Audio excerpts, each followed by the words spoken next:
गुरुर्ब्रह्मा गुरुर्विष्णू गुरुर्देवो महेश्वरः गुरु साक्षात परब्रह्म तस्मै श्री गुरवे नमः. रसिक श्रोत्यांच्या चरणी सादर नमस्कार. आजची ही 45वी कथा. विसोबांच्या पत्नी सुशीलाबाईजवळ त्यांची मोलकरीण बोलत होती. आवो, ऐकलं का बाई? तांदूळ निवडत असलेल्या सुशीलाबाईंनी मान वर केली. काय ग, काय ऐकलं का? सांगशील तर ऐकेन ना. आवो बाई, पैठणला गेलेली निवृत्ती ज्ञानदेव सोपान मुक्ताबाई परत आली की वो. पैठणात त्यांनी रेडा बोलविला म्हणतात. मी गेले होते त्यांच्या दर्शनाला. काय बाई, पोरं मोठी झाली होती आणि लई देखणी दिसते ती. लोक काय काय बोलत होती पर मला समजत नव्हतं, पण म्हणत होती सूर्य चंद्रापरीस दिसतात म्हण. सुशीलाबाईंनी सर्व ऐकले. त्यांचे मन तळमळू लागले. त्यांनीही मुलांची कीर्ती ऐकली होती. गीतेवर टीकाग्रंथ लिहिला व तो सुद्धा ओवीबद्ध लिहिला. हे ऐकून त्यांना वाटलं असं सिद्धपेटी जावं व त्यांच्या पायी मस्तक ठेवून यावं आणि इकडच्यांना थोडी बुद्धी दे म्हणून विनंती करावी. पण बायकांचा जन्मच मेला, कायम पुरुषांच्या कैदेत राहण्याचा. तरीही मी अनेक वेळा सांगितलं होतं की मुले वेगळी आहेत, सामान्य नव्हेत, त्यांच्याशी वैर धरू नये. पण असे सांगितले की त्यांचे ब्रह्मवाक्य बाहेर पडावयाचे. बायकांची अक्कल चुलीपुरती. त्यांनी धर्मकारणात लोडबोड करू नये आणि आमचे तोंड बंद करावयाचे. देवा, ज्ञानदेवा, अरे यांना काहीतरी बुद्धी दे. मनातील तळमळीच्या कारणाने सुशीलाबाईंच्या तोंडून शेवटचे वाक्य मोठ्याने बाहेर पडले. तेवढ्यात विसोबांनी वाड्यात प्रवेश केला व वाक्य ऐकले. ज्ञानदेवादी भावंडे अलंकापुरीत आली. ती वाजत गाजतच नेवास्यावरून निघालेल्या मुलांना प्रत्येक गावी मुक्कामी असेच होत गेले. मागील गावातील लोकांनी पुढील गावी सोडावयाचे व मागे परतावयाचे. या पद्धतीनुसार मागील गावकऱ्यांनी या चारही भावंडांना अलंकापुरी आणून सोडले होते. टाळ, मृदंग व हरिनामाचा गजर वेशीजवळ असलेल्या विसोबांना ऐकून आला होता. मत्सर वाटत असला तरी विसोबाने आडमार्गाने पैठणात झालेल्या चमत्काराचे व नेवासी मुक्कामी लिहिलेल्या गीतेवरील टीकाग्रंथाची माहिती मिळवली होती. सर्व ऐकून झाल्यावर ते म्हणत, अहो, हाच तर जादूटोणा. पैठणकर ब्राह्मण भुलले असतील, पण मी भुलणार नाही म्हणावं. हात चलाकी करण्यात ही मुले मोठे हुशार आहेत, पण मी प्रत्यक्ष पाहीन तेव्हाच विश्वास ठेवून माझ्यापुढे ढोंगबाजी चालायची नाही. टाळ मृदंगांचा आवाज कानी आला. हरिनामाचा गजर ऐकला. विसोबांना वाटले कोणी वारकरी आले असतील, पण तसे दिसत नव्हते. मग कोण असतील? लोक वेशीतून येत होते, पण विसोबांनी कोणालाही विचारले नाही. सर्व लोक वेशीतून आत येईपर्यंत विसोबा थांबले होते. भीत्यापाठी ब्रह्मराक्षस या नात्याने नेमके निवृत्ती ज्ञानदेव सोपान व मुक्ताबाई यांनी वेशीतून प्रवेश केला. जय हरी विठ्ठल, जय हरी विठ्ठल नामघोष बंद झाला. निवृत्तीनाथ महाराज की जय, ज्ञानदेव महाराज की जय यांच्या जय जयकाराने आसमंत दणदणून गेले आणि विसोबांच्या कानठळ्या बसल्या. झपझप पावले टाकीत विसोबा तिथून निघाले आणि घरात शिरले. तोच त्यांच्या कानावर सुशीलाबाईंचे वाक्य कानी आले. विसोबा म्हणाले, काय ऐकतोय काय मी? माझ्या घरात माझा अपमान? तो 4 ओव्या लिहिणारा पोरटा मला बुद्धी देणार म्हणता काय? तुमची बुद्धी मात्र भ्रष्ट झालेली दिसते. अहो, ही कार्टी धर्म बुडवायला निघालीत. संस्कृत गीतेचे रूप प्राकृतात केलं म्हणजे काय शहाणपणा झाला काय? गीता म्हणजे काय पोराटोरांना समजण्याइतकी सोपी आहे वाटतं? रेडा बोलवला म्हणे. अहो, या पोरांनीच आवाज काढला असेल, दुसरे काय? सुशीलाबाईंना ही निंदा सहन होईना. त्या म्हणाल्या, अहो, एवढे हजारो लोक नावाजतात आणि तुम्ही अलंकापुरीकर ब्राह्मण फक्त त्यांचा द्वेष करता. हे काय बरोबर आहे? अहो, तुम्हाला त्यांची स्तुती करायची नसली तर करू नका, पण निंदा तरी करू नका. माझ्या पतीने असे वागलेले मला नाही आवडायचे. का आपण उगाच कोणाचा द्वेष करावयाचा? विसोबा इरेला पेटली व म्हणाले, थांब, त्या मुलांच्या लबाड्या आत्ता मीच उघड्या करतो. मला थोडा अवधी दे, मग पहा हीच मुले माझ्या पाया पडत येतील. समजलं? सुशीलाबाई गप्प झाल्या. अहंकाराने अंध झालेल्याला काय दिसणार? केवळ वेळेची वाट पाहणे एवढेच त्यांच्या हाती होते. अहो, मी नैवेद्य दाखवत आहे, मंत्र म्हणा. देवघरातून रमाबाई म्हणाल्या. बाहेर मुद्गल शास्त्री होते. ते म्हणाले, चंद्रमा मनसो जातो चक्षुः सूर्यो अजायत मुखाद्री इंद्रियादिश्च प्राणात वायुरजायत नैवेद्यम समर्पयामी. ओम प्राणाय स्वाहा, ओम अपानाय स्वाहा, ओम व्यानाय स्वाहा, ओम समानाय स्वाहा, ओम उदानाय स्वाहा, ओम ब्रह्मणे स्वाहा. मध्ये पानीयम समर्पयामी, नैवेद्यम समर्पयामी. ओम प्राणाय स्वाहा, ओम ब्रह्मणे स्वाहा. हस्तप्रक्षालनं, मुखप्रक्षालनं, आचमनीयं समर्पयामी, उत्तरपोषणं समर्पयामी. ज्याप्रमाणे मंत्र म्हटला जात होता त्याप्रमाणे रमाबाई आतमध्ये कृती करत होत्या. नैवेद्यात 21 मोदक होते. नैवेद्य झाला. रमाबाईंनी गजाननापुढे हात जोडले व त्या प्रार्थना करू लागल्या. परमेश्वरा गजानना, आजची ही 21वी चतुर्थी आज माझ्या व्रताचे उद्यापन आहे. मी हे व्रत का चालू केले आहे हे देवा तुम्हाला सांगितले आहे. यशोदेने हे व्रत केले होते. श्रीकृष्णाबद्दल व्रजामधील गोपगोपिकांनी नंद यशोदाकडे अनेक तक्रारी केल्या होत्या. कोणाची मडकी फोडली तर कोणाचे लोणी खाल्ले, कोणाचे दही सांडले तर कोणाची वासरे सोडून दिली. त्यांनी गाईचे दूध प्याल्याने दूध कमी मिळाले. कोणाच्या घरातील तूप वाटून टाकले व घट फोडले तर कोणा गोपीची छेड काढली. कोणा गोप मुलाला त्रास दिला तर कोणाला चिडवले. तर यमुनेवरून पाणी भरून घेऊन चाललेल्या गोपीचे घट फोडून त्यांना भिजवले. या तक्रारींनी यशोदा मेटाकुटीला आली होती. म्हणून यशोदेने तुला नवस केला की कृष्णाने चांगले वागावे व 1 महिनाभर कोणत्याही तक्रारी येऊ नयेत. आणि भगवंता काय आश्चर्य, श्रीकृष्ण महिनाभर चांगला वागला व कोणीही त्याच्याविरुद्ध तक्रार केली नाही. यशोदेला आनंद झाला. तिला वाटले श्रीकृष्णाचे वागणे सुधारले. तिने नवस फेडला.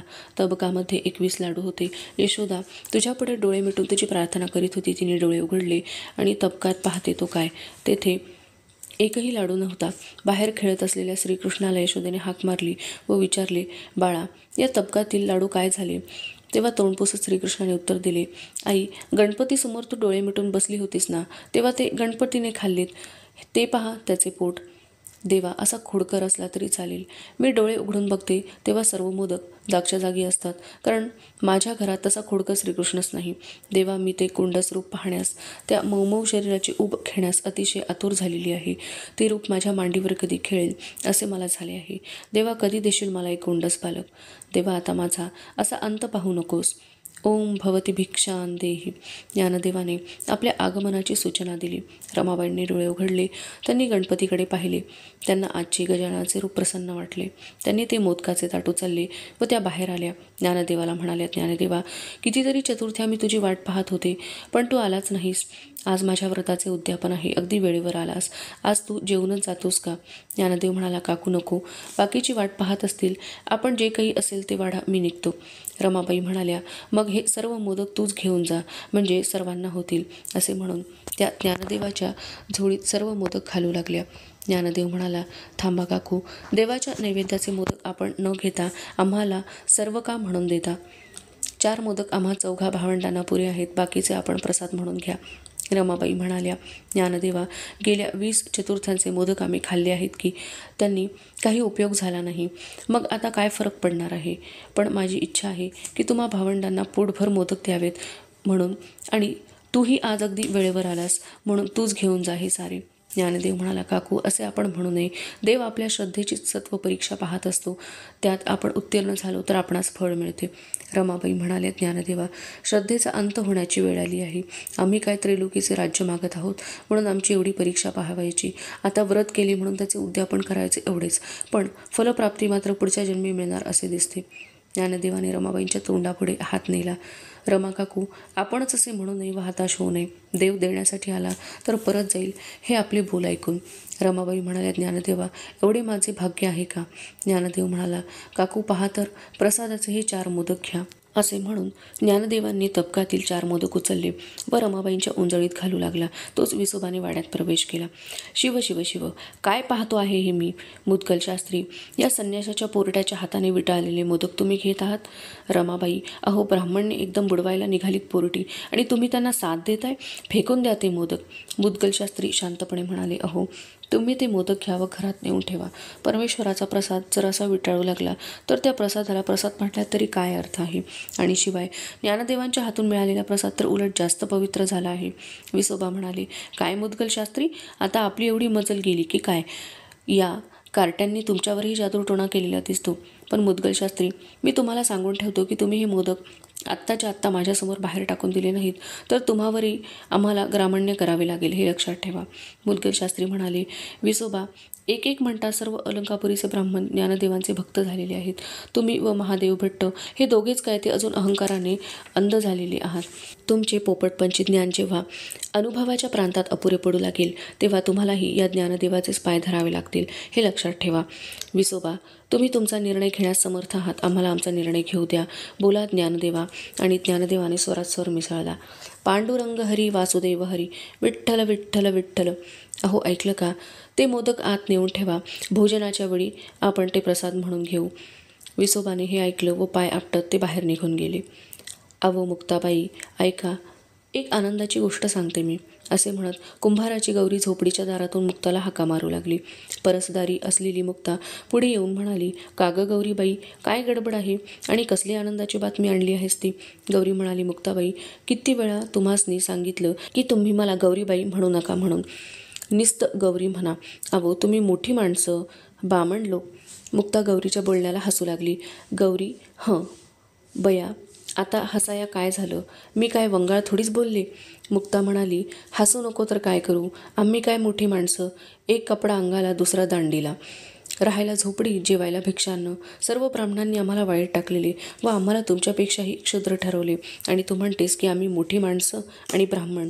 गौरी म्हणाली, मुक्ताबाई, भरजरी कापड घालून मोठ्या वाड्यात राहून व रोज गोडधोड खाऊन का कोणी मोठं होतं? सांगा. अबो मुक्ताबाई, माणसाचं मन मोठं लागतं, त्याला मोठं म्हणतात. बामण म्हणजे आमची मायबाप. पण सांगा, हे आम्हा संकट असे का वागतात? माय लेकराला जवळ घेते व त्याचे डोळे पुसते. हे लोक आमच्या डोळ्यातून पाणी काढतात. त्यांच्या आधाराला आम्ही त्यांच्याजवळ जावं तर ते आम्हाला लाथा घालून हाकलून देतात. माय लेकराला पोटभर खायला घालते तर हे आमच्या तोंडचं घास काढून घेतात. बाप मारतो म्हणून आईकडे जावं तर आईजवळ लाकूड घेऊनच धावते. तशी ही गावातील बामणं आहे ती. आम्ही बामणांना देव मानतो, पण त्यांची सगळी करणी राक्षसाचीच आहे बघा. सांगा, कोणत्या तोंडाने व कोणत्या गुणासाठी आम्ही त्यांना मोठं म्हणावं? गौरीची असहाय्यता पाहून गावातल्या ब्राह्मणांनी गौरीच्या कुटुंबाची लूट केली होती. शेतीवाडी, गाई गुरं गेलीच, पण तिची अब्रूही जाण्याची वेळ आली होती. त्या तिच्या आठवणी एकाएकी उफाळून आलेल्या मुक्ताच्या लक्षात आलं. तिला तिच्या आठवणीतून बाहेर काढण्यासाठी मुक्ता म्हणाली, अगं गौरीबाई, तुझी तर कमाल आहे. अगं, तुम्हाला कसली तरी आनंदाची बातमी सांगायला आली होतीस ना, मग सांग ना आधी. गौरीने डोळ्यात आलेले आसूपत्राने टिपले व ती हसून म्हणाली, मुक्ताबाई, माझी एक गोष्ट ऐकल्या बिगर मी बातमी सांगणार नाही. मुक्ता म्हणाली, आता ही कसली अट आली मध्येच तुझी? गौरी म्हणाली, तुम्ही मला गौरी म्हणून हाक मारायची, गौरीबाई नाही. मुक्ता म्हणाली, बरं गौरीबाई, नव्हे गौरी, तुझी अट मला मान्य आहे. आता सांग, कोणती आनंदाची बातमी ते बोल लवकर. गौरी म्हणाली, अहो, आताच मुदगल शास्त्रीबुवाचा निरोप आला होता.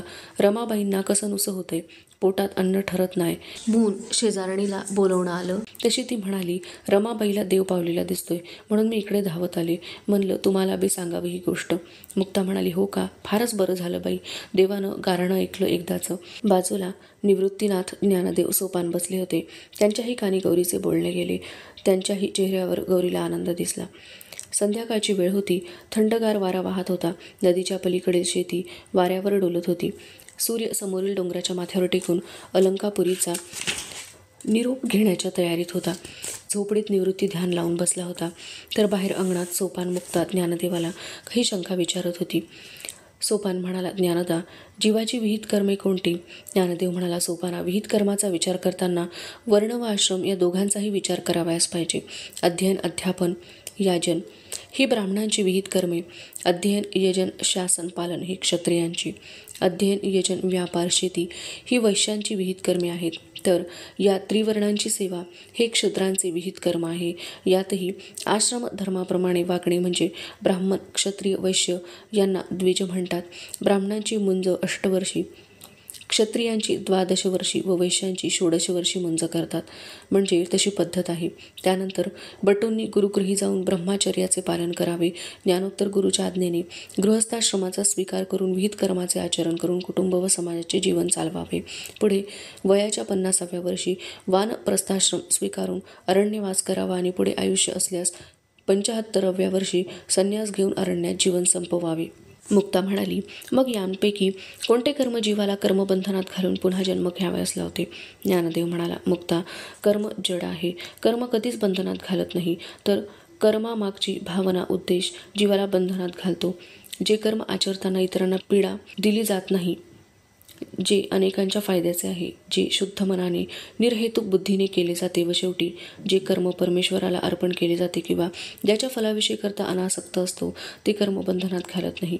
या उलटचे कर्म दुसऱ्याला पीडा देऊन केवळ स्वतःच्या फायद्यासाठी व इतरांचा तोटा करून हेतुपूर्वक संकल्प करून योजना करून फलासक्त बुद्धीने केले जाते, ते कर्म बंधनाला कारण होते. दुसऱ्या प्रकारच्या कर्मापासून जीवाला सुखदुःख हे विकार उत्पन्न होतात. सुखाने गर्व व दुःखाने मत्सर उत्पन्न होतो. सुखाने उपभोगाचा मोह वाढतो व दुःखाने उपभोगाविषयीची आसक्ती वाढते व शेवटी सुखदुःखाच्या उत्कट विकारांमध्ये जीव विवेक घालवून बसतो, म्हणून त्याचा नाश होतो व तो जन्ममरणाच्या फेऱ्यात अडकतो. सोपान म्हणाला, ज्ञानदा, कोणते कर्म चांगले व कोणते वाईट असते? ज्ञानदेव म्हणाला, सोपाना, वर्णाश्रमाप्रमाणे आचरलेले विहित कर्म स्वाभाविक उपजीविकेसाठी निस्वार्थ बुद्धीने परोपकारार्थ आचरलेले कोणतेही कर्म चांगले. याउलट वर्णाश्रमाला सोडून अविहित कर्माचे आचरण वासना तृप्तीसाठी स्वार्थ बुद्धीने व दुसऱ्याला पीडा देण्यासाठी व पीडा देऊन आचरलेले कर्म वाईट असते. मुक्ता म्हणाली, ज्ञानदा, प्रत्येक जण तर स्वतःच्या स्वाभाविक उपजीविकेसाठीच धडपड करीत असतो, तेव्हा त्यावेळी स्वाभाविक कर्माचे स्वरूप बंधनकारक कर्मामध्ये केव्हा व कशा प्रकारे बदलत जाते की जीवाला ते कळू नये. ज्ञानदेव म्हणाला, अगदी योग्य प्रश्न विचारलास. जीवाला स्वतःच्या स्वाभाविक उपजीविकेसाठी कोणतेही कर्म करण्यास मुभा आहे, याचे उदाहरण पुराणात आले आहे.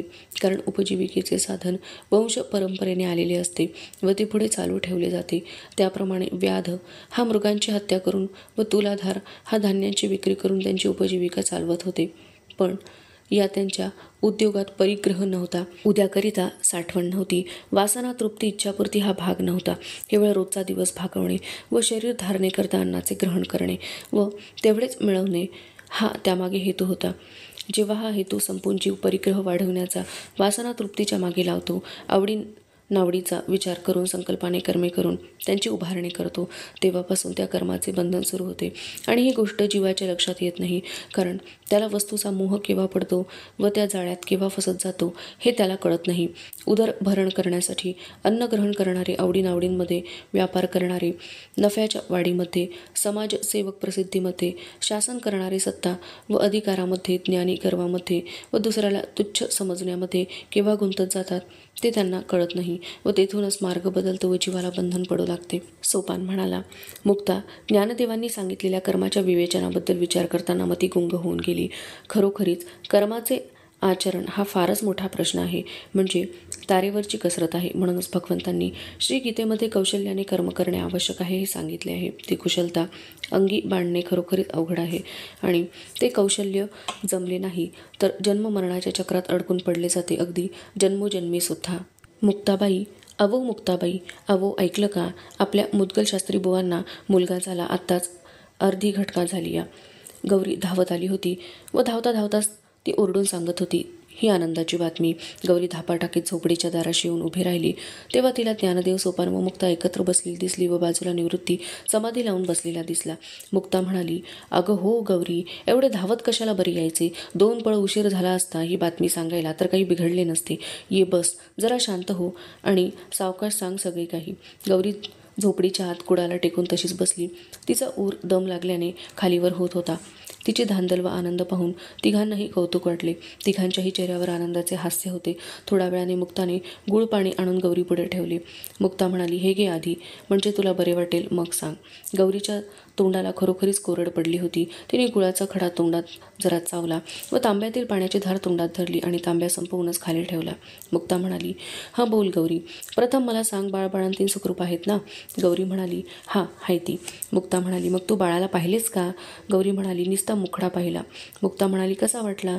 आईसारखा व वडिलांसारखा? गौरी म्हणाली, आईसारखाच वाटतो या. मुक्ता म्हणाली, जावळा आहे का? गौरी म्हणाली, हाय, लई छान आहे. मुक्ता म्हणाली, एकूण बाळ छान आहे, दोघेही ठीक आहेत. गौरी म्हणाली, रमाबाईंनी सांगावा धडला आहे की बाळाला समजांनी पाहिला या. मुक्ता म्हणाली, येऊ आम्ही, सांग तसं. ज्ञानदेव म्हणाला, बरं झालं, परमेश्वराची कृपा झाली. गौरी निघून गेली. ज्ञानदेव, सोपान व मुक्ता तिघेही बाळाला पाहायला गेली. रमाबाई मुद्गल शास्त्रांना आनंद झाला. मुक्ताने बाळाला मांडीवर घेतले. मुद्गल शास्त्री म्हणाले, ज्ञानदेवा, तुझ्या हाताने प्रसाद घेतला म्हणून हा दिवस बघायला मिळतो. त्या विसोबाच्या नादी लागलो असतो तर मोठ्या सुखाला मुकलो असतो. ज्ञानदेव म्हणाला, शास्त्री बुवा, तुम्ही तरी तसं म्हणू नये. वेदांताचे आपण जाणकार आहात. तुमची श्रद्धा निष्ठा तुम्हाला फळ देते. परमेश्वराच्या प्रसादाशिवाय काहीही होत नाही, म्हणून त्याला शरण जावयाचे, त्याची स्तुती करावयाची. मनुष्य हा सामान्यपणे स्तुतीला पात्र नाही, कारण त्याला लगेच अहंकार होतो व तेथपासून त्याची अधोगती सुरू होते. मुद्गल शास्त्री म्हणाले, ज्ञानदेवा, तू आम्हाला बोलण्याला ऐकायचा नाहीस. रमाबाई म्हणाली, मुक्ता, अगं निवृत्ती आला नाही तो. मुक्ता म्हणाली, काकू, ध्यानाला बसलाय तो. ज्ञानदेव म्हणाला, शास्त्री बुवा, निवृत्ती ध्यानात असला तरी त्याचा सर्व ठिकाणी संचार असतो आणि तो हिंडत असला तरी त्याने जागा सोडलेली नसते, त्यामुळे निवृत्ती तुमचे बाळ पाहून गेला असेल. रमाबाई म्हणाल्या, ज्ञानदेवा, तू काय म्हणतोस ते आमच्या लक्षात येत नाही, पण तुमचा सहवासच आम्हाला आनंददायक वाटतो हे मात्र खरे. सोपान म्हणाला, मायेने जवळ करणारी तुमच्यासारखी माणसे आहेत म्हणून आम्ही येथे राहू शकतो, नाहीतर आमची काय अवस्था झाली असती ते देवच जाणे. निवृत्तीनाथ, ज्ञानदेव, सोपान व मुक्ताबाई यांचा दिनक्रम पैठणहून आल्यापासून पुन्हा पूर्ववत चालू झाला. ब्राह्ममुहूर्तावर उठावे, इंद्रायणी जाऊन स्नान करावे, कपडे धुवावे, परत यावे, ध्यानाला बसून 4-6 घटका समाधी सुखाचा अनुभव घ्यावा. तोपर्यंत सूर्योदय होऊन घटका झालेली असे. मग निवृत्ती धर्मग्रंथाचे वाचन करी. चौघेही मिळून चर्चा करीत. त्यानंतर पाकसिद्धीची तयारी केली जाई. मुक्ताला सर्वजण मदत करीत. फक्त त्यातून निवृत्तीनाथाला पूर्ण वगळलेले असे, कारण निवृत्ती हा केवळ त्यांचा थोरला भाऊच नव्हता, तर त्या तिघांचा तो सद्गुरूही होता. ज्ञानदेव, सोपान लाकडे आणीत, मुक्ता सारवून घेई. ज्ञानदेव लाकडाचे तुकडे करून देई, सोपान चुलीजवळ त्याची चळत लावून देई, मुक्ता भांडी घासणे वगैरे काम करी. ज्ञानदेव भिक्षेसाठी बाहेर पडे, भिक्षा घेऊन येई. दुपारचे भोजन, पुराण वाचन होई. सायंकाळी गावकरी जमा होत. तेथे चर्चा, विचारविनिमय होई, कोणत्या तरी ग्रंथाचे वाचन होई. रात्रीचा फराळ व झोप असा त्यांचा दिनक्रम होता. एकदा असेच समाधी सुखाचा अनुभव घेऊन चौघेही बसले होते. बाहेर पावसाची भरभूर चालू होती. हवेत गारठा होता. सूर्यप्रकाशाचे नाव नव्हते. 4 वाळक्या काटक्या टाकून मुक्ताने छोटीशी शेकोटी तयार केली. चौघेही शेकत बसले. ज्ञानदेवाच्या मनात विचार आला व तो त्याने प्रगट केला. विकार हे स्वभावतःच म्हणजे नैसर्गिकरित्याच उद्भवतात व त्यावर उपायही स्वभावतःच केले जातात. मग या उत्पन्न झालेल्या विकारावर उपाय करणे चूक की बरोबर? ज्ञानदेवांनी वरील समस्या तिघांसमोर मांडली. निवृत्तीने ज्ञानदेवांचे ऐकून घेतले व विचारले, ज्ञाना, तुला या गारठ्याबाबत म्हणायचे आहे का? अन्य विकाराबद्दल शंका आहे? ज्ञानदेव म्हणाला, दादा, प्रथमतः या गारठ्याबद्दलच माझ्या मनात विचार आला व तोच पुढे विस्तार पावला आहे. निवृत्ती म्हणाला, ज्ञाना, या गारठ्याबद्दल म्हणशील तर माझे मत असे आहे की गारठा पडणं ही नैसर्गिक गोष्ट आहे. ज्या ठिकाणी असा सहज सुलभपणे उपाय करणे शक्य आहे तेथे उपाय करावा, यात चूक नाही. पण जेव्हा या उपायांसाठी लागणारी साधने दुसऱ्याला दुःख देऊन उपलब्ध केली जातात तेव्हा ती उपाययोजना आत्मविकास साधणाऱ्याला घातक ठरते. म्हणून तशी उपाययोजना अयोग्य होय. याला दृष्टांत देणे झाल्यास, थंडीचे निवारण करण्यासाठी स्वतः मेहनत न करता दुसऱ्याने जमा केलेली लाकडे चोरून आणून त्याची शेकोटी करून स्वतःची थंडी निवारण करणे चूक. म्हणून स्वाभाविक व अस्वाभाविक काय याचा विचार करावा. सोपान म्हणाला, निवृत्तीदा, थंडीचे निवारण करण्याची गरज दोघांनाही असते. ती गरज त्यांनी भागवली. एकाने स्वतः लाकडे गोळा करून तर दुसऱ्याने चोरून आणून. दोन्हीमध्ये प्रयत्न हा प्रकार आहेच. तेव्हा त्यात काय बिघडले? दादा, चौर्य प्रवृत्तीला प्रोत्साहन देतो आहे असे नाही. मला या प्रयत्नाच्या प्रकारामधील भेद समजून घ्यावायचा आहे, एवढेच. निवृत्ती म्हणाला, विकारांची सहजता व विकारांचा प्रक्षोभ या दोघात फरक आहे. थंडी वाजणे हा सहज विकार झाला व त्याचे निवारण करण्यासाठी उपलब्ध वस्तूंचा उपयोग करणे हाही सहज स्वभाव झाला. पण जेव्हा साधने सहज उपलब्ध नसतात तेव्हा विकारांचा प्रक्षोभ होतो व उपाय साधनांसाठी आग्रह धरला जातो आणि मग येन केन प्रकारेण उपाय साधनांची उपलब्धता करण्याचा संकल्प होतो व त्यामुळेच चोरीचे कृत्य केले जाते. पण ते निषिद्ध आहे, कारण चोरी करण्याने दुसऱ्याचे विकार आपल्या विरुद्ध प्रक्षोभित केले जातात. शिवाय आपण आपले प्रारब्ध जबरदस्तीने बदलण्याचा प्रयत्न करीत असतो. त्यामुळेच पुढील जन्माच्या भोगाची उभारणी केली जाते. म्हणून सहज उपलब्ध साधनाने स्वाभाविक उत्पन्न झालेल्या विकारांचे शमन करावे, नाहीतर विकारांचा त्रास सहन करावा. देहदंडाचे भोग भोगून स्वाभाविकरित्या प्रारब्धाचे शमन करावे, म्हणजे पुढील जन्मासाठी संचित निर्माण होत नाही. सोपाना, ही एक बाजू झाली. त्याची दुसरी बाजूही तशीच महत्त्वाची आहे. समजा एका श्रीमंत गृहस्थाजवळ थंडीचे निवारण करण्यासाठी लोकरीची प्रावरणे आहेत, पण जर दुराग्रहाने शरीरदंड भोगण्यासाठी उपलब्ध लोकरीच्या प्रावरणाचा उपयोग केला नाही तर वरच्या परिस्थितीच्या उलट परिस्थितीत या गृहस्थाच्या ठिकाणीही विकार प्रक्षोभितच झालेले असतात असे समजावे. लोकरीच्या प्रावरणांचा त्याग करून शरीरदंड साधत असेल, पण दुराग्रहाने प्रक्षोभित झालेले चित्त टाळता येत नाही. म्हणून श्रीमंत गृहस्थाने सहज उपलब्ध असलेल्या लोकरीच्या प्रावरणांचा उपयोग करून थंडीचे निवारण करावे, हेच उत्तम. याप्रमाणे दोन्ही परिस्थितीत मनाचा समतोल कसा राखावा हेच महत्त्वाचे आहे. काय सोपाना, आलं ना लक्षात? सोपान म्हणाला, होय दादा. मुक्ता म्हणाली, म्हणजे निवृत्तीदा, कोणत्याही परिस्थितीत मनाचा समतोल राखणे म्हणजे विवेक जागृत ठेवणे हेच महत्त्वाचे आहे. परिस्थितीच्या आहारी न जाता परिस्थितीवर नियंत्रण असणे हे महत्त्वाचे आहे, असेच तुला म्हणावयाचे आहे ना? निवृत्ती म्हणाला, एकदम बरोबर मुक्ता. आणि म्हणून आपल्या आईबाबांच्या जीवनाकडे पाहिले तर हेच दिसते की त्यांनी याच पद्धतीने जीवन जगून आपल्यापुढे आदर्श ठेवला आहे असे मला वाटते. ज्ञानदेव म्हणाला, होय निवृत्तीदा, थंडीचे एक उदाहरण झाले, पण जीवनातील अशा प्रकारच्या सर्व समस्यांवर हाच उपाय आहे असेच मला वाटते. निवृत्ती म्हणाला, ज्ञाना, तुझे म्हणणे अगदी योग्यच आहे. ज्ञानदेवांना चढत्या उन्हाची कल्पना आली. त्यांनी उन्हामुळे सरकणाऱ्या सावल्या पाहिल्या. मध्यान्ह झाली होती. ज्ञानदेवांनी झोपडीत शिरून भिक्षेची जोडी घेतली व बाहेर पाऊल टाकले. आकाशातील सूर्याकडे पाहून त्याला नमस्कार केला व भिक्षेला निघाले. सकाळी झालेल्या चर्चेबद्दल ज्ञानदेवांच्या मनात विचार चालू होते. सहज उत्पन्न होणारे विकार व विकारांचा प्रक्षोभ यातील फरकांचा ज्ञानदेव विचार करीत होता. आज अलंकापुरीच्या शेजारील गावात भिक्षा मागावी असा विचार ज्ञानदेवांनी केला. कारण गाव माणसे बदलत राहिली म्हणजे लोकांना त्रास वाटत नाही. तसे पैठणाहून आल्यापासून लोकांना मुलांची योग्यता कळली होती. ते तर आळीपाळीने शिधा घरपोच करायलाही तयार होते.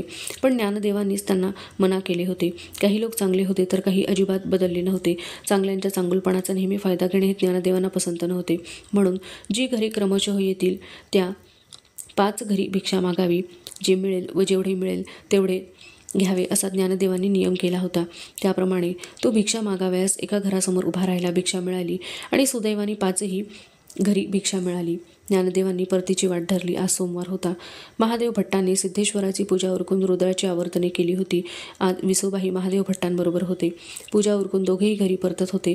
ज्ञानदेवांनी गावात प्रवेश केला आणि महादेव भट्ट व विसोबा त्यांना समोरून येताना पाहिले. ज्ञानदेवांनी बाजूला सरकून वाट करून दिली व कडेने चालायला सुरुवात केली. दोघांनी ज्ञानदेवांना पाहिले. महादेव भट्ट म्हणाले, विसोबा, हे संन्यासाचीच कार्टे येतंय ना? विसोबा म्हणाले, होय महादेव भट्ट, हा ज्ञाना दिसतोय. महादेव भट्ट म्हणाले, अडवा त्याला. विसोबा ज्ञानदेवांच्या सामोरे चालू लागले आणि विसोबा ज्ञानदेव यांची धडक होणार इतक्यात ज्ञानदेव सावध झाले. त्यांनी वर पाहिले. समोर विसोबा होते.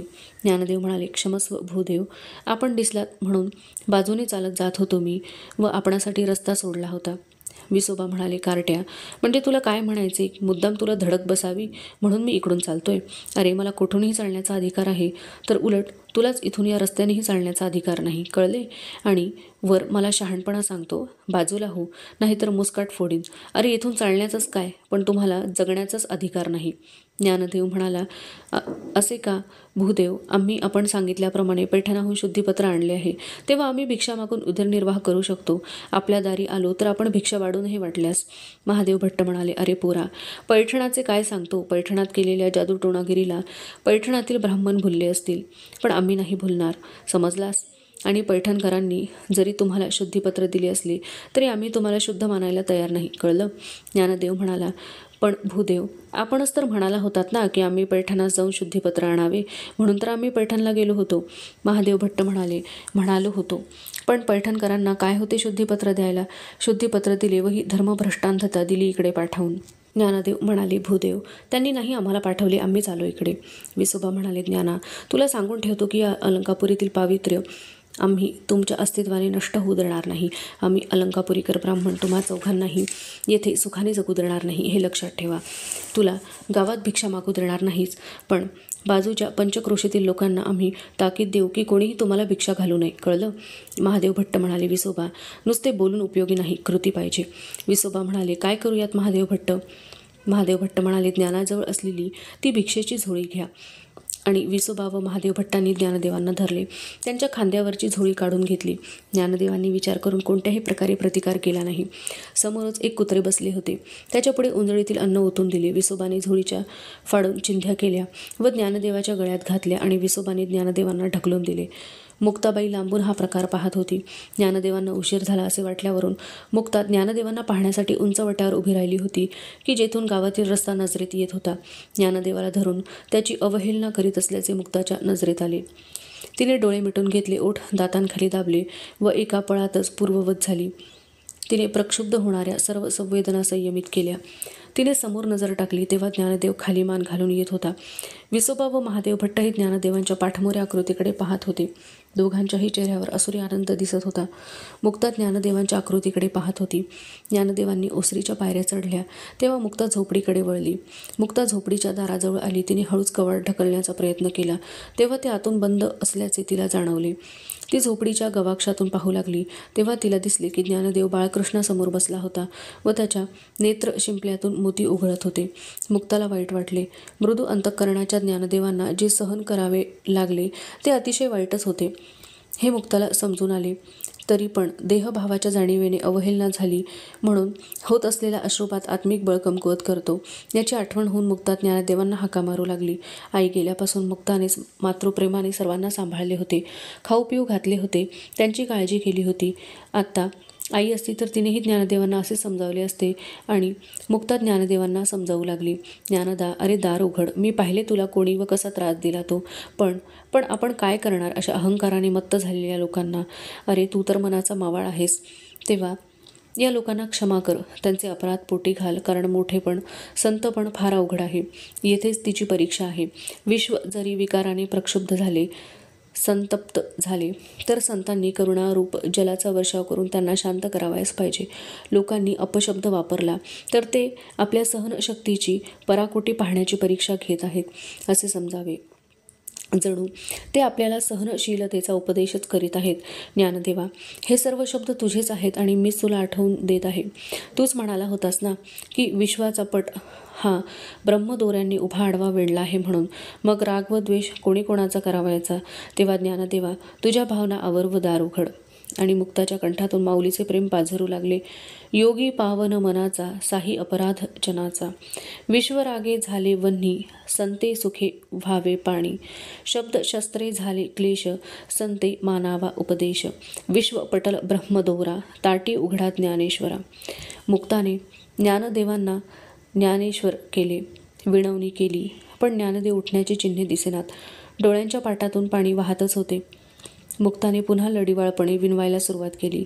ज्ञानदेवा, अरे एवढा राग मनात धरू नये. दया, क्षमा हा तर संतांचा स्वभाव असतो. कशाचा राग आला तुला? अन्न कुत्र्याला घातल्याचा? तुला अन्नाचा लोभ होता? छे, मला नाही तसे वाटत. का पैठणला विजय करून आलेल्या मला हे असे झिडकाळणारे कोण? असा अहंभाव तुझ्या मनात आला? मला नाही वाटत तसे.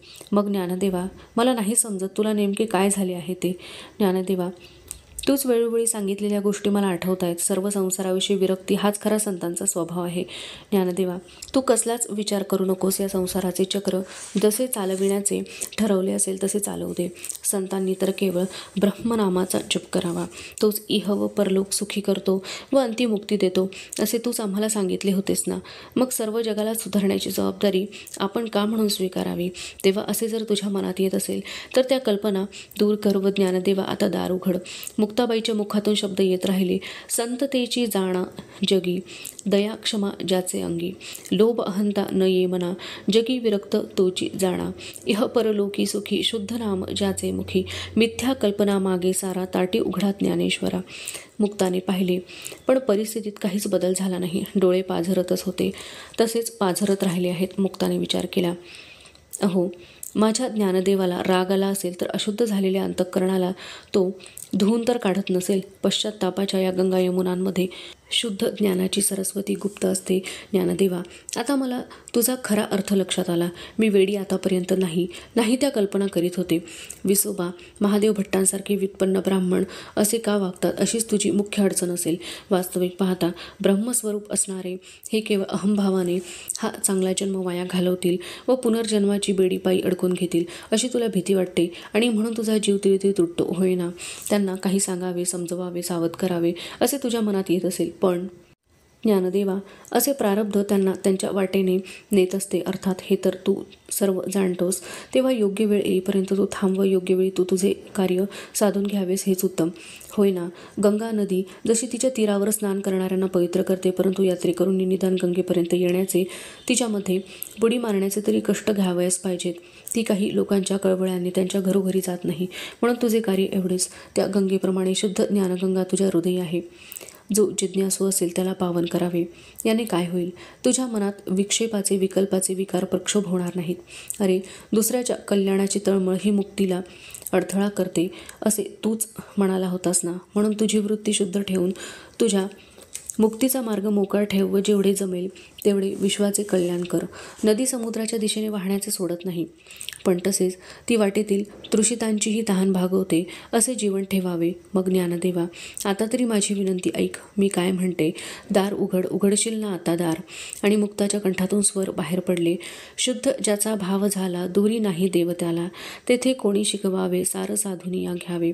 गंगाजळ हृदयी धरा, ताटी उघडा ज्ञानेश्वरा. तुम्ही तरुण निर्गुण विश्वतारा ताटी उघडा ज्ञानेश्वरा. मुक्ताचा कंठ रुद्ध झाला. शब्द अडखळत बाहेर पडत होते. लढीवाळ मुक्ताबाई, जीव मुद्दल ठाईचे ठाई.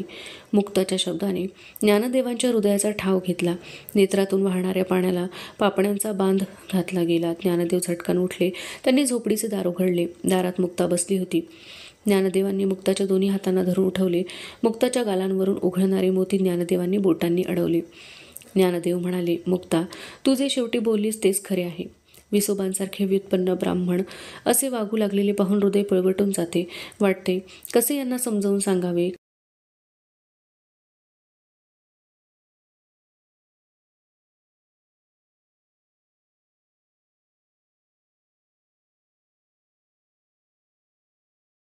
काय पुढच्यास ठेच मागचा शहाणा, ही उक्ती केवळ उक्तीच राहणार. मुक्ता, मला या गोष्टीचे जास्त वाईट वाटते की मी त्यांचा मार्ग मोकळा करून चालत होतो, तरीही त्यांनी माझ्या मार्गात येऊन अशी कुरापत काढावी. असे वागून ते का बरे पापाचे धनी होतात. असो मुक्ता, वाट पाहणे हेच आपले काम. नियती आपले कार्य योग्य वेळी घडवून आणेलच. मुक्ता ज्ञानदेवांकडे पाहून हसली. ज्ञानदेवांनीही हसून तिला साथ दिली. इतक्यात निवृत्ती सोपान तेथे आले. मुक्ता ज्ञानदेवाला शोधायला बाहेर पडली म्हणून निवृत्तीही बाहेर पडला होता. निराश होऊन ते परतले होते. पण दारातच मुक्ता ज्ञानदेवांना पाहून त्यांनाही बरे वाटले. त्या दिवशी कण्यांची पेज पिऊन सर्वांनी दिवस ढकलला. 6 मासांचा काळ लोटला आणि सच्चिदानंद पालखीतून श्रीगीतेच्या टीकेचा ग्रंथ घेऊन आले. भूर्जपत्रावर अतिशय सुबक अक्षरात त्यांनी एक प्रत तयार करून आणली होती. त्याच्या पृष्ठपत्रावर भावार्थ दीपिका असे लिहिले होते. गावकऱ्यांनी ग्रंथाचे स्वागत केले. त्याची पूजा केली. ज्ञानदेवादी भावंडांनी ग्रंथ अवलोकन केला. सच्चिदानंदांचे सर्वांनी कौतुक केले. गावकऱ्यांनी ग्रंथाचे विवेचन अलंकापुरीकरांसाठीही करावे असा ज्ञानदेवांजवळ आग्रह धरला. गावकऱ्यांच्या प्रेमासाठी ज्ञानदेवांनी श्री भावार्थ दीपिका ग्रंथाचे विवेचन करण्याचे मान्य केले. बातमी वाऱ्यासारखी पसरली. लोकांनी उत्साहाने सिद्धबेटाची जमीन चापून चोपून सपाट केली. शेकडो माणसे कामाला होती. तेथे बिगारीवर कोणी नव्हते. जो तो स्वतःचे काम बसेवेची संधी म्हणून धडपडत होता. प्रश्न मनुष्यबळाचा नव्हता. उत्साहाला माप नव्हते. खर्चाची कोणाला तमा नव्हती. सच्चिदानंद मार्गदर्शनाला उभे होते. हजारो माणसे बसतील असा सभा मंडप तयार होत होता. नेवाशासारखाच हा समारंभ झाला पाहिजे अशी सर्वांची इच्छा होती. गावोगावी निरोप गेले आणि ज्ञानदेवांच्या प्रवचनाचा लाभ घेण्यासाठी गावोगावच्या झुंडीच्या झुंडी अलंकापुरी येऊ लागल्या. विसोबा यावर बारकाईने नजर ठेवून होतेच. त्यांनाही टीका ऐकण्याची इच्छा होतीच. पण त्यातून काही ज्ञान प्राप्त व्हावे हा हेतू नव्हता. तर ज्ञानदेवांची कुठे चूक मिळते का ते त्यांना शोधायचे होते व मिळाली तर तेथेच आडवे घालून ज्ञानदेवांची सर्वांच्या समोर फजिती करायचा त्यांचा बेत होता. ज्ञानदेवांसमोर बसण्याची विसोबांना लाज वाटत होती. म्हणून विसोबा दूर कोपऱ्यात तोंड लपवून बसत व प्रवचन संपले की सर्वांआधी हळूच निघून जात. त्यांची पत्नी सुशीलाबाई या स्त्रियांच्या कक्षेत जाऊन बसत. ज्ञानदेवांचे विवेचन त्यांना आवडे. सगळ्या बायका माना डोलावत तशा त्याही डोलवत. पुष्कळ समजे पुष्कळ न समजे तरी ऐकायला नियमाने येत. अगदी विसोबांचा विरोध होता तरी विसोबा प्रथम घरी येत, सुशीलाबाई नंतर येत. विसोबा म्हणाले, काय कळतं एवढे की अगदी रोज जाऊन बसता येते. सुशीलाबाई म्हणाल्या, काय कळणार, बाळाला मध चाटवला तर कितीतरी वेळ ते जिभल्या चाटत राहते. त्याला कुठे कळतंय त्याला काय चाटायला दिले ते. विसोबा या उत्तराने निरुत्तर झाले. पुन्हा त्यांनी काही विचारण्याचे धाडस केले नाही. एवढेच काय, विसोबांचीही अवस्था तशीच झाली होती. ते ज्ञानदेवांच्या प्रवचनावर चिंतन मनन करत, पण त्यांना चूक सापडणे तर राहूच, उलट वेदांताच्या वचनांचा इतका सुरेख अर्थ होतो हे विसोबांना प्रथमच समजत होते. त्यामुळे ते दुसऱ्या दिवसापर्यंत त्या चिंतनात हरवून बसलेले असत. पण मधूनच त्यांचा अहंकार जागा होईल. ते विचार करीत, छे छे, आपणाला भावविवश होऊन चालायचे नाही. आपण स्वतंत्ररित्या विचार करायला पाहिजे. आणि ते विरुद्ध दिशेने विचार करू लागत.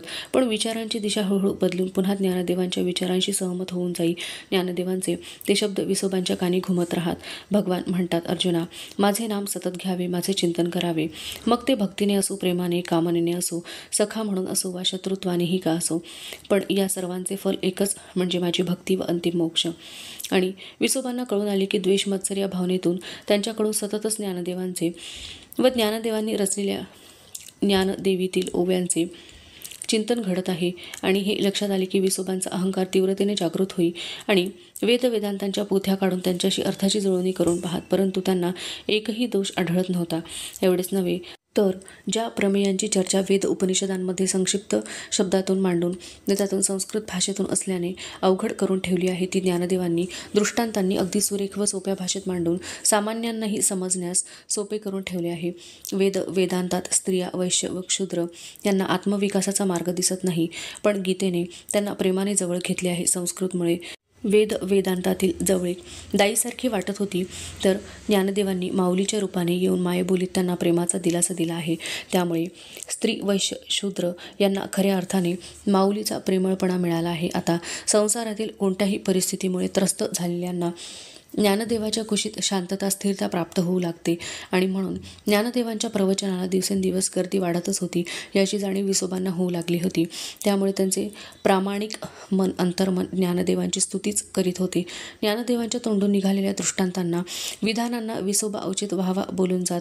अशा प्रकारे विसोबांचे अंतर्मन व बहिर्मन यांच्यात झगडा चाले. ज्ञानदेवी प्रवचनांचा एकूण समारंभ संपला. ग्रंथपूजन व निवृत्तीनाथ ज्ञानदेवादी भावंडांची पूजा झाली व गाव पुन्हा पूर्ववत वर्तू लागला. सकाळची वेळ होती. कोवळे उन्ही पसरली होती. चारही भावंडे बसून गप्पा मारीत होती.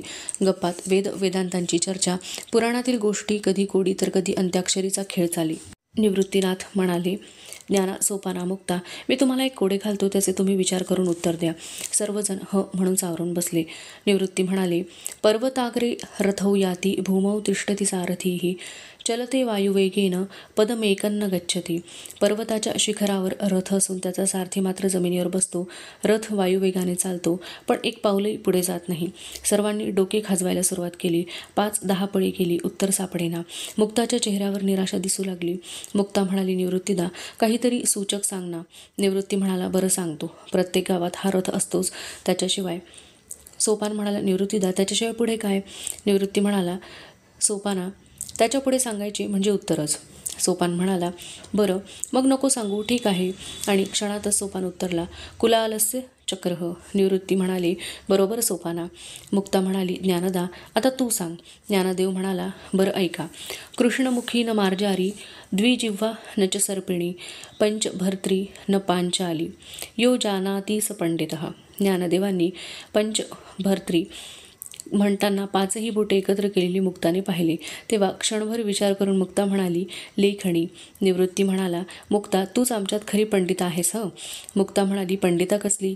ज्ञानदेवांनी 5ही बोटे एकत्र केलेली दिसली म्हणून तर मला सुचले. सोपान म्हणाला, मग आम्हाला का नाही दिसली ती?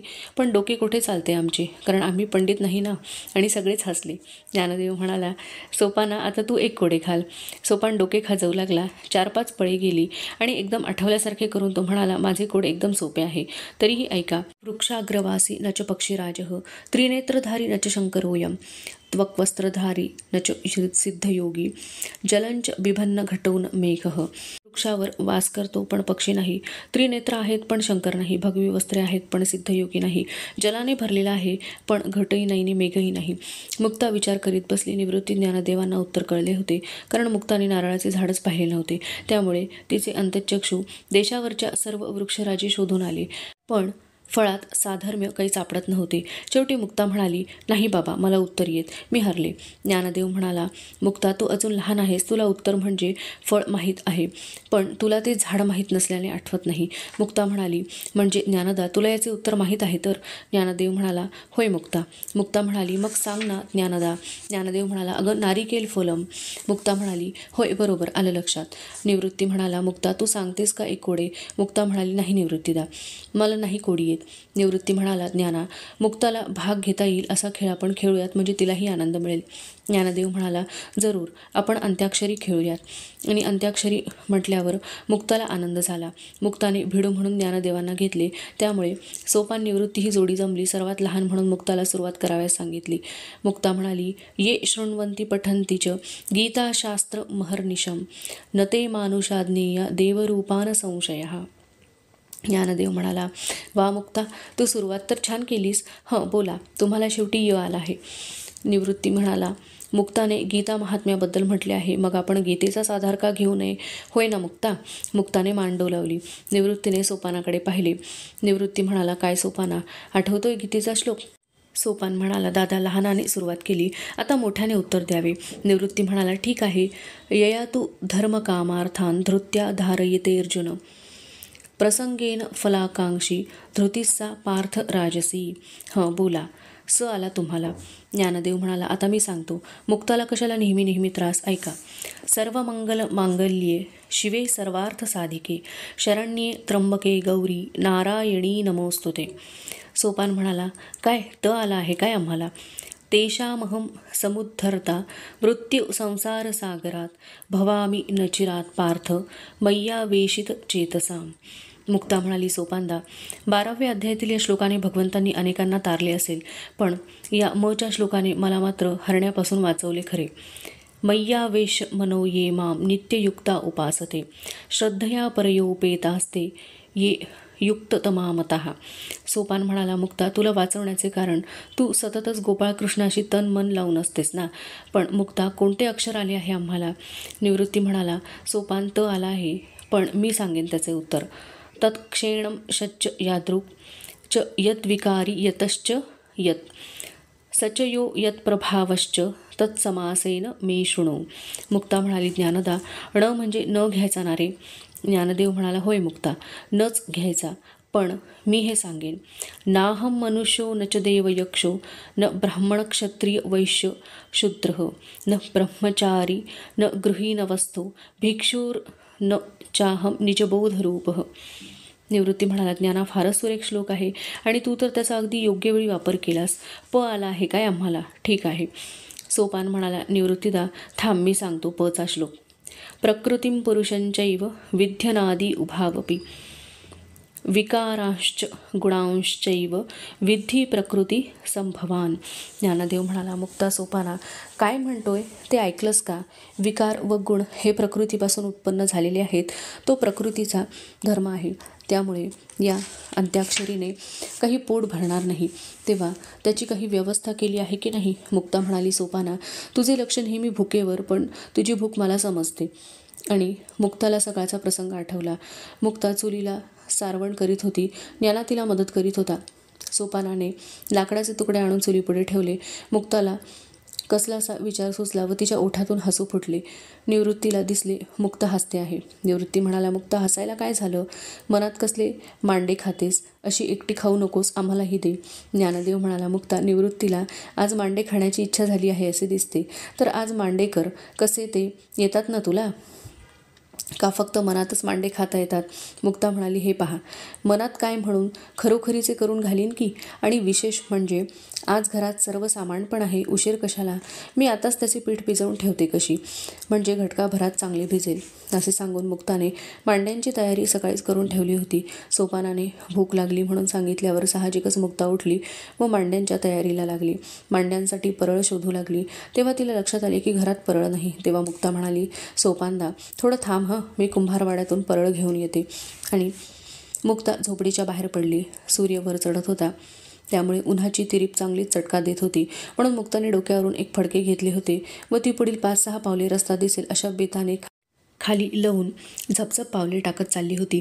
विसोबा महादेव भट्टांच्या घरी गप्पा मारून घरी भोजनाला चालले होते. विसोबा ज्ञानदेवांच्या प्रवचनाला जातात हे महादेव भट्टांना कळले होते. त्यासंबंधी आज महादेव भट्टांची विसोबांबरोबर चर्चा झाली होती. महादेव भट्ट म्हणाले, विसोबा, तुम्ही म्हणे त्या संन्यासाच्या पोराच्या प्रवचनाला जात असता. अहो, एक मेंढरू गेले की त्यामागे 100 जातात, पण तुम्हीही त्यात असाल असे आम्हाला वाटलं नव्हतं. विसोबांना कळून चुकले की महादेव भट्टांनी आपल्याला मेंढरू म्हटले आहे. तेव्हा आता ज्ञानदेवांची बाजू घेणे विसोबांना क्रमप्राप्तच झाले. विसोबा म्हणाले, महादेव भट्ट, दुर्दैव तुमचे की तुम्ही प्रवचनाला आला नाहीत. मी प्रथम काही दोष मिळतो का किंवा गीतेच्या अर्थाचा कुठे विपर्यास केला की काय हे पाहायला व तसे आढळले तरच या आमसभेत ज्ञानाची फटफजिती करण्यासाठी गेलो होतो. पण काय सांगू महादेव भट्ट, अहो, एका शब्दाची चूक नाही आणि गीतेचा अर्थ तर इतका अप्रतिम सांगितला आहे म्हणता की तुम्हालाही त्याच्याकडून अर्थ समजून घ्यावेच पाहिजे. महादेव भट्टांच्या कपाळाची शीर फुगली. तावातावाने ते म्हणाले, विसोबा, काय बोलताय काय तुम्ही? आणि कोणापुढे? काल परवापर्यंत तर तुम्हीच त्या मुलांना चेटकी, भोंदू, ढोंगी म्हणत होतात ना. आणि मग विसोबा म्हणाले, महादेव भट्ट म्हणत होतो, नाही कोण म्हणतो, पण जेव्हा मी प्रत्यक्ष अनुभव घेतला तेव्हा मला खरे काय ते कळून आले. माणसाने चूक लक्षात आल्यावर सुधारू नये की काय महादेव भट्ट? महादेव भट्ट म्हणाले, विसोबा, अहो शुद्धीवर या, तुमचे वय पहा, ज्ञान पहा, तुमची ख्याती पहा, आणि असे बरळताय काय? माणसाने पक्की परीक्षा करावी आणि मगच मत बदलावे, नाहीतर तुम्हाला चेटूक केले असे मला दिसते. सावध राहा विसोबा, नाहीतर पश्चाताप होईल. विसोबा म्हणाले, महादेव भट्ट, मला कोणी चेटूक करू शकणार नाही हे लक्षात ठेवा. असे म्हणून विसोबा तावातावाने तिथून निघाले. तिरमिरीने वाट फुटेल तिकडे ते चालत होते. त्यांचा अहंकार दुखावला गेला होता. या मुलांनी बनवलं की काय असे त्यांना वाटू लागले. आपण असं सहजासहजी बदलायचं नाही असा मनाशी निश्चय ते करीत होते, तोच त्यांना समोरून येणारी मुक्ता दिसली. त्यांना एकदम बरं वाटलं. हीच वेळ आहे असा विचार करून ते रस्त्याच्या मध्यात मुक्ताच्या वाटेतच थांबले. खाली मान घालून पावले टाकणाऱ्या मुक्ताला समोर पावले थांबलेली दिसली. तिने थांबून हळूहळू मान वर करून विसोबांच्या चेहऱ्याकडे पाहिले. हा गृहस्थ आपल्या वाटेत का उभा आहे हे मुक्ताला समजेना. ती बाजूने जाऊ लागली तसे विसोबा सरकून तिच्या वाटेत उभे राहिले. मुक्ता विसोबांच्या चेहऱ्याकडे पाहत थांबली. विसोबा म्हणाले, काय ग, तुझंच नाव मुक्ता ना? मुक्ता निरागसपणे हसत म्हणाली, होय, मीच मुक्ता. मग आपण मला अडवता का? विसोबा म्हणाले, तुझे नाव मुक्ता असले तरी माझ्या हातून तुला सहज जाता येणार नाही. सांग कुठे चाललीस ते? मुक्ता जरा भेदरलेल्या चेहऱ्याने पाहत म्हणाली, अहो निवृत्ती दादाला मांडे खाण्याची इच्छा झाली. पीठ तयार केले पण परळच नाही, म्हणून परळ आणायला कुंभारवाड्यात चालली मी. विसोबा म्हणाले, काय म्हणालीस? निवृत्तीला मांडे खाण्याची इच्छा झाली आहे? संन्यासाच्या पोरांना मांडे खाण्याची इच्छा झाली म्हणे, आणि म्हणे हे योगी. चल परत जा, परळ वगैरे काही मिळणार नाही. मुक्ता म्हणाली, पण मी तुम्हाला नाही मागत, मी माझ्या गौरीताईकडून घेऊन येणार आहे. असे म्हणून मुक्ताने झटकन हुलकावणी दिली व पळत सुटली.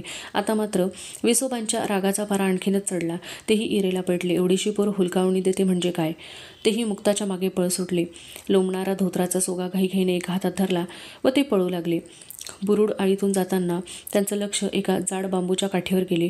त्यांनी ती काठी झटकन उचलली व पुन्हा पळ सुटले. मुक्ता पुढे व विसोबा मागे. असा हा पळापळीचा खेळ रस्त्यातील लोक पाहत होते. काही हसत होते तर काही आश्चर्याने पाहत होते. मुक्ताने गौरीच्या घरात प्रवेश केला. गौरी चुलीपुढे बसली होती. मुक्ता एकदम तिच्याजवळ गेली व तिच्या पाठीशी उभी राहिली. पळाल्यामुळे मुक्ता दमली होती. श्वास जोरात चालला होता. घर्मबिंदू कपाळावर जमा झाले होते. गौरीने मुक्ताला जवळ घेतले व म्हणाली, पळत कामून आलीस ग मुक्ताबाय? वाघ मागं लागलं होतं तुझ्या? मुक्ताने मानेनेच होय म्हणले व दाराकडे बोट दाखवले. गौरीने दाराकडे पाहिले आणि तिला विसोबा दारात उभे असलेले दिसले. गौरी म्हणाली, काय वो विसोबा, काय केलं पोरीनं तुम्हाला म्हणून तुम्ही मागे लागलात तिच्या? विसोबा म्हणाले, गौरी, मुक्ताला परळ पाहिजे, ते द्यायचे नाही. गौरी म्हणाली, मुक्ता तुला परळ पाहिजे वय? मुक्ता म्हणाली, गौरीताई, निवृत्तीदाला की नाही मांडे खाण्याची इच्छा झाली ना, म्हणून परळ पाहिजे. घरातील परळ फुटले होते मागेच. गौरी म्हणाली, एवढंच वय? अगं मग मी देते की परळ तुला, चल. आणि गौरीने बाहेर येऊन एक परळ उचलला. तोच विसोबाने त्यावर काठी मारून परळ फोडला. गौरी म्हणाली, का वो, परळ का नाही द्यायचं म्हण? तुम्हाला का दिडकी मोजायला लागती या? विसोबा म्हणाले, गौरी, तुझी जीभ न सैल सुटत चालली आहे. मी एकदा सांगितलं ना की परळ द्यावयाचा नाही म्हणून. द्यावयाचा नाही, बस. गौरी म्हणाली, विसोबा, परळ माझी आहे ती आणि मी ते देणार. एक फुटला तर फुटू दे. मुक्ता, हा घे दुसरा. असे गौरी दुसरा परळ उचलू लागली. तोच विसोबाने तोही परळ फोडला आणि तिच्या समोरील सर्व परळ फोडून टाकले. गौरी म्हणाली, विसोबा, अव काय केलं हे? अव इतका राग बरा नवं. या बापड्या पोरांनी तुमचं काय घोडं मारलं आहे? लई गुणी पोरं आहे ती. मुक्ता, चल बाई, अगं हा कुंभारवाडा आहे, इथं परळाला काय ग कमी? आणि गौरीने शेजारणीकडे परळाची मागणी केली. शेजारीण परळ द्यायला निघाली. तोच विसोबाने तेथील सर्व परळ फोडून टाकले. आता गौरी इरेला पेटली. ती प्रत्येक कुंभाराकडे जाऊन मागे तेथे तेथे विसोबा जात व परळ फोडून टाकीत. शेवटी कुंभारवाड्यातील सर्व परळ फुटले आणि मग मात्र गौरीला रडू कोसळले. ती विसोबाला म्हणाली, विसोबा, काय मिळालं तुम्हाला असं दुसऱ्यांचं नुकसान करून? विसोबा म्हणाले, गौरी, कुंभारवाड्यातील जेवढे परळ फुटले असतील त्याच्या दिडक्या घेऊन जा माझ्याकडून, कळलं का? पण मी सांगितलं ना की मुक्ताला परळ द्यायचा नाही म्हणजे नाही. मुक्तालाही आता रडू कोसळले. ती हमसाहमसी रडत झोपडीकडे चालू लागली. दारात निवृत्ती, ज्ञानदेव, सोपान मुक्ताची वाट पाहत उभे होते. परळ आणायला उशीर का झाला याची उत्सुकता त्यांना वाटत होती. दुरून मुक्ता दिसता सोपानाचे लक्ष हाताकडे गेले.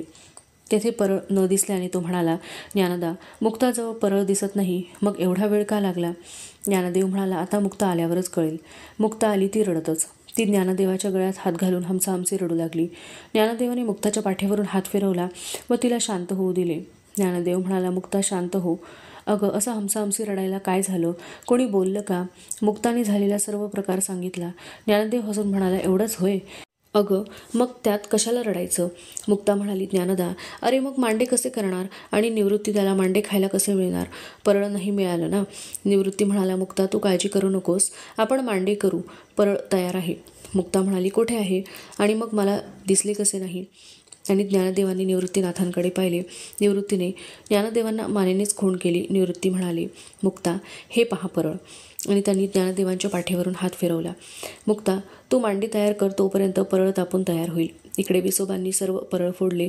मुक्ता रडत चाललेली त्यांनी पाहिले तेव्हा त्यांना समाधान झाले. ते मनात म्हणाले, मांडे खातायत लेकाचे, संन्याशाच्या पोरांना कशाला पाहिजेत हे जिभेचे चोचले. असे म्हणून त्यांनी काठी बाजूला टाकून दिली व हात झटकले. घरी जाऊन जेवावे असा विचार त्यांच्या मनात डोकावून गेला. वामकुक्षीची स्वप्न त्यांच्या डोळ्यांसमोरून सरकू लागली आणि त्यांची पावले घराकडे वळली. पण इतक्यात त्यांच्या मनात विचार आला, हे काम असे अर्धवट सोडून चालायचे नाही. त्यांनी दुसऱ्या कोठून परळ आणले तर मग आपल्या मेहनतीचा उपयोग काय? तेव्हा आपण ती मुले काय करतायत ते पाहू. विचार पक्का होताच विसोबांची पावले सिद्धबेटाकडे वळली. झपझप पावले टाकीत दबकत दबकत ते झोपडीजवळ आले. त्यांनी दूरनच पाहिले की चौघेही घरातच आहेत. त्यांनी झोपडीजवळ जाऊन झोपडीच्या गवाक्षातून पाहिले तर त्यांना दिसले की ज्ञानदेव ओणवे झाले असून त्याच्या तोंडातून अग्निज्वाळा बाहेर पडत आहेत. ज्ञानदेवांची पाठ लाल झालेली आहे. मुक्ता मांडे करते आहे व सोपान मांडे भाजतो आहे. पहिला गरम मांडा तयार होताच मुक्ता म्हणाली, निवृत्तीदा तू खायला बस मांडा, मांडे गरम गरमच चांगले लागतात. सोपानाने लालसर झालेला गरम मांडा निवृत्तीनाथांच्या पानात वाढला. निवृत्तीने मांडा खायला सुरुवात केली. विसोबा हा प्रकार आवासून पाहत होते. ज्ञानदेवांच्या मुखातून ज्वाळा बाहेर पडत आहेत. पाठ लाल झाली आहे. मुक्ता मांडे करीत आहे तर सोपान मांडे भाजत आहे. निवृत्ती मांडे खात आहे. विसोबांनी स्वतःला सावरले. जागृतीतच हे आपल्याला प्रत्ययाला येत आहे ना याची खात्री करून घेतली आणि त्यांना राहावेना. ते झटकन पुढे झाले. त्यांनी झटकन झोपडीचे दार ढकलले. चपळाईने आत आले आणि निवृत्तीच्या पानातील ते मांड्याचे तुकडे वेचून खाऊ लागले. विसोबांच्या अचानक येण्याने व अशा पद्धतीने वागण्याने ज्ञानदेवांच्या मुखातून एकदम खेचर खेचर असे शब्द बाहेर पडले. विसोबांनी निवृत्तीनाथादी सर्व चारही भावंडांचे पाय धरले. विसोबा म्हणाले, क्षमा करा ज्ञानदेवा, क्षमा करा. मी तुम्हा सर्वांचाच महान अपराधी आहे. आपण मला क्षमा केल्याशिवाय मी पाय सोडणार नाही. ज्ञानदेवांनी विसोबांना हाती धरून उठवले. ज्ञानदेव म्हणाले, आपण विद्वान ब्राह्मण, ज्ञानवृद्ध तपोवृद्ध, आपण असे आमचे पाय धरायचे नाहीत. आम्ही लहान आहोत. विसोबा म्हणाले, ज्ञानदेवा आपण मला आता लाजवू नका. माझे ज्ञान व वय याला काहीच अर्थ नाही याची मला जाणीव झाली आहे. अहंकाराचा कणा पार मोडून गेला आहे. मी आपणापुढे अगदी लीन आहे. मला दूर लुटू नका. आपल्या सेवेची संधी द्या एवढेच मागणे आहे. ज्ञानदेवांनी निवृत्तीनाथांकडे पाहिले. निवृत्तीनाथांनी डोळ्याच्या खुणेने मान्यता दिली. ज्ञानदेवांनी विसोबाला सांगितले, विसोबा उठा, आपणास योग्य वेळी त्याचा उपदेश केला जाईल. तोपर्यंत रोज इकडे येत जा व भावार्थ दीपिकेचे वाचन करा. विसोबांना अत्यानंद झाला. विसोबांनी पुढे अमृतानुभवाच्या ग्रंथाचे विवेचन ऐकले. विसोबांना उपदेश झाला, ज्ञान प्राप्त झाले व त्यांना विसोबा खेचर हे नाव देऊन औंढ्या नागनाथाला पाठविले. धन्यवाद.